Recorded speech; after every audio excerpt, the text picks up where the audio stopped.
दोस्तों, आज सुनते हैं अपर्णा जायसवाल जी की लिखी कहानी। बहू, अपने मायके फ़ोन करके बता देना कि पहला बच्चा होने पर चूचक की रस्म में सभी घर वालों के लिए कपड़े के साथ ही कुछ सोने का सामान जैसे अंगूठी या फिर चेन देने का चलन है। और बच्चे की बुआ के लिए सोने के कंगन आते हैं। बुआ सास कमली जी ने चारू को आदेश दे दिया। एक बार फिर से सबके लिए कपड़े और जेवर। अभी 1 साल भी नहीं हुआ, मेरी शादी में पापा ने कितना कुछ दिया।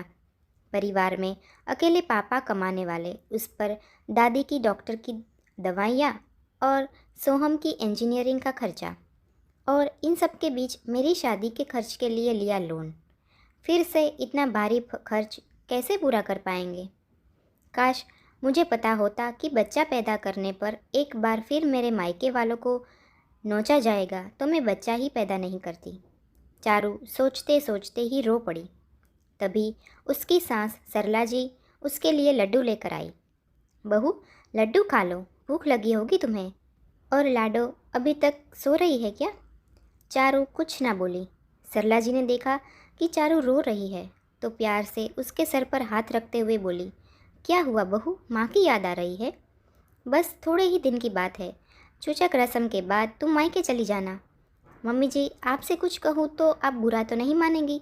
चारू अभी भी रो रही थी। बहू, क्या बात है, तुम परेशान लग रही हो, सब ठीक तो है ना? सरला जी चारू के पास बैठते हुए बोली। मम्मी जी, आप मेरे पास के सभी गहने ले लीजिए और कुछ रुपए भी हैं।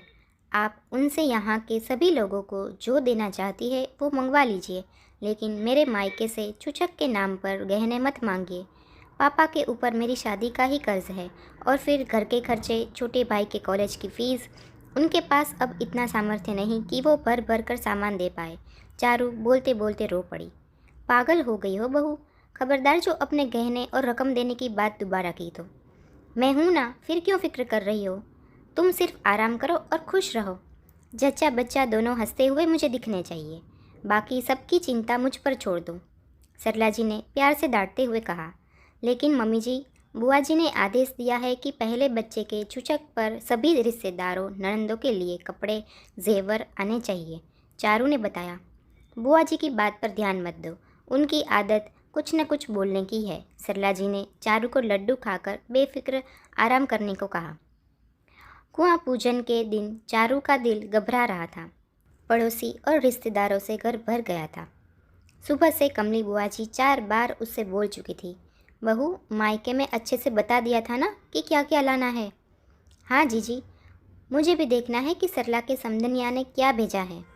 मेरी बहू के मायके से तो आप सभी के लिए बनारस की साड़ी और सोने के कंगन आए थे, याद है ना जीजी? सरला की जेठानी ने घमंड से कहा और तीखी नज़र से चारू को देखा। अरे जीजी और भाभी, आप बहू से क्या पूछ रही है? यहाँ आइए और देखिए चारू के मायके से क्या क्या आया है। सरला जी के आवाज़ से सभी उनके पास चले गए। चारू ने देखा कि उसका भाई शोमेश आया हुआ है। वो उसके पास आया और लाडो को गोद में लेकर खिलाने लगा। चारू ने मम्मी पापा के बारे में पूछा और फिर धीरे से बोली, भाई, सब सामान खरीदने में पापा को बहुत खर्चा हो गया होगा। नहीं दीदी, सब सामान जीजाजी और आंटी जी ने खरीदा है। मम्मी ने जो सामान भेजा है, आंटी जी ने अपने सामान के साथ वहाँ ड्राइंग रूम में सजा दिया, सोमेश ने खुलासा किया। चारू भी सरला जी के पास चली गई। उसने देखा कि ड्राइंग रूम में एक कोना सामान से भरा हुआ है। सभी रिश्तेदारों के कपड़े, नंदों के लिए अंगूठी, बेबी के ढेर सारे खिलौने और उसके मायके से आया हुआ सामान भी वहीं रखा था। सभी रिश्तेदार बहुत खुश थे। कमली बुआ खुश होकर बोली, वाह सरला, तुम्हारे समधनिया ने तुम्हारी इज्जत रख ली, हम सभी को खुश कर दिया। सभी रिश्तेदारों के जाने के बाद चारू सरला जी के पैर पकड़कर रोने लगी। थैंक यू मम्मी जी, आज आपने मेरे मायके की इज्जत रख ली, वरना।